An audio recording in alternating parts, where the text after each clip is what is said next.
What's up, you guys? Marty Schwartz here with Marty Music, hanging out in Nashville, Tennessee. Sitting here with Eric Krasno. You're always working on multiple projects, but you got the Krasno More project album just came out. You got tour dates. Yeah, so we're going on tour all of March and April, East Coast, Northeast, West Coast. Stanton Moore, amazing drummer. Eric Finland on B3 and keys. Stanton Moore from Galactic. We've been friends forever. Soul Live and Galactic and Lettuce. We all toured together for years. Always been a big fan. We've been friends for a long time. Every year at Jazz Fest in New Orleans, we do a trio gig. And finally, we're like, well, let's make this a thing and make a record. So the concept was when we got together, we were like, let's do all of our favorite songs from our favorite female singer-songwriters. Awesome. So we span from like Nina Simone, Aretha Franklin to Amy Winehouse and Billie Eilish. We got together and recorded up at Levon Helm's studio in the barn up there. We pretty much just set up live on the floor and played through it. Kind of took those tunes, put it into like a soul organ trio kind of vibe. Love it. Love it. And hit record. So the song that we were jamming, what's the name of that one? Lost Cause. Lost Cause by Billie Eilish. And I also did a version of that with the Scary Pockets crew. Yeah. And at that point, I sang it. And I just really loved that progression. I mean, it's the classic walk down progression. But her melodies on it were so cool. And I thought it lent itself to like a really fun kind of organ trio type of groove. And well, I'll show the chords and you can show what you were doing. we did it just now in E minor, but it's just the walk down. E to D major, C major, and then the B major, right? Right. So I'm doing an octave thing, that is really mostly using the thumb on my right hand, and I'm doing the kind of rhythmic. And that's what Wes Montgomery used to stum like that. And Wes Montgomery. It's a softer sound than... Yeah. So like you'll hear if I do it like this. Versus... and it's just like a really rhythmic melody. There's not a lot of notes going on, but it lends itself to a really like funky groove, So I'm playing. I mean, it's... Same thing, yeah. Right? Yep.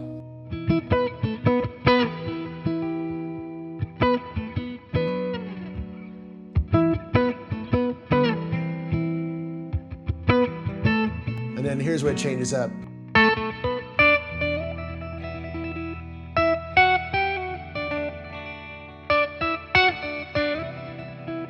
So right there, I'm taking my thumb and middle finger there and doing this kind of trill thing that, I don't even know where I got that from, but it's kind of like a piano. On the piano they do that, the Herbie Hancock thing. Yeah. I don't even know what guitar players might do that, but it's kind of, it's mimicking a piano thing, and it's, I've always loved that sound. Yeah. It gives you like this cool sustain. Now what I've noticed you do is you take your pick and you put it between... Yeah, it's just like a weird habit that I developed. I like to use my fingers a lot when I'm on my right hand.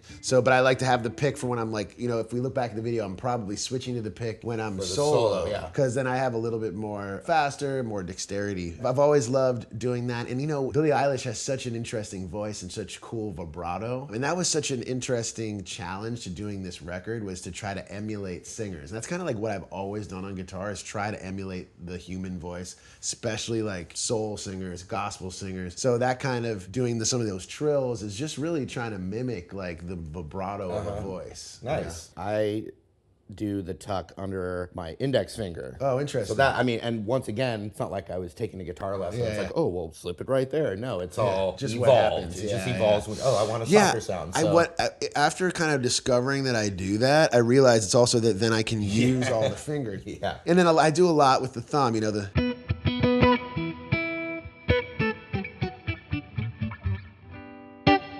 Let's jam them out. Also, you guys check out Krasno More project. We got links below. If you haven't heard of Billie Eilish, you may not have heard of her. No, she hasn't really been making a splash or anything. So the album's called Book of Queens. It's covering all these amazing soul singers and singer-songwriters, all of the female artists that we love. It's coming out March 17th. Kraz, do you remember the first lick you ever learned on guitar? I do, actually, and I did not play it very well, but I always... Even better. Led Zeppelin was the first band that I wanted to, be. Yes. And my dad got me a Sigma guitar that was just like a cheap acoustic, and I eventually learned how to go.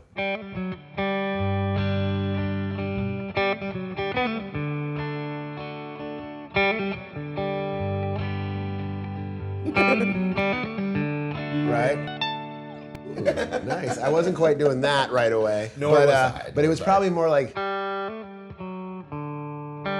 Yep.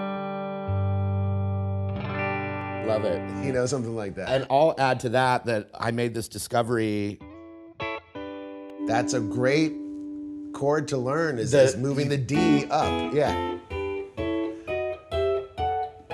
That was the very first time well, it was my first time learning anything, but I've used that move of... Oh yeah, play your King Canyon riff. Yeah, the King Canyon riff. There it is. That's the coolest thing about guitar specifically. When you're learning that D chord, it's one of the first things you learn, and you have no idea when you're first learning the D chord that it can be there. It's going to be a part of your life forever. Yeah. You're right.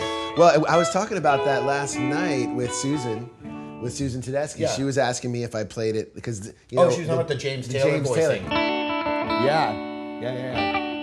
And he plays his A major chord with the index finger on the back string. Yeah, that's so strange. And so you can do that, Yeah. It's so cool watching how different people learn. Yeah, and James Taylor also, because he's almost always got a capo, he has his tech tune the guitar to a tempered tuning. Oh yeah. He doesn't actually it's like the B is like 0.1 centimeters sharp, and he has that thing going. Right. Which is interesting, and he's got the whole fake nail manicure thing. Cool. He does it himself. I'm actually playing with him next month. He's one of my favorites because he seems like such a nice guy. I mean, I have met him and he was so nice. Oh, really cool. Yeah, I'm doing the Love Rocks concert, and he's one of the headliners. We're backing him up in the band. Love it. I also love that he's got his own sound, but then he'll do he can really sing soulfully. Besides the singer-songwriter, do that steamroller blues. That's exactly what I was saying. Steamroller. Yeah, that's such a good one.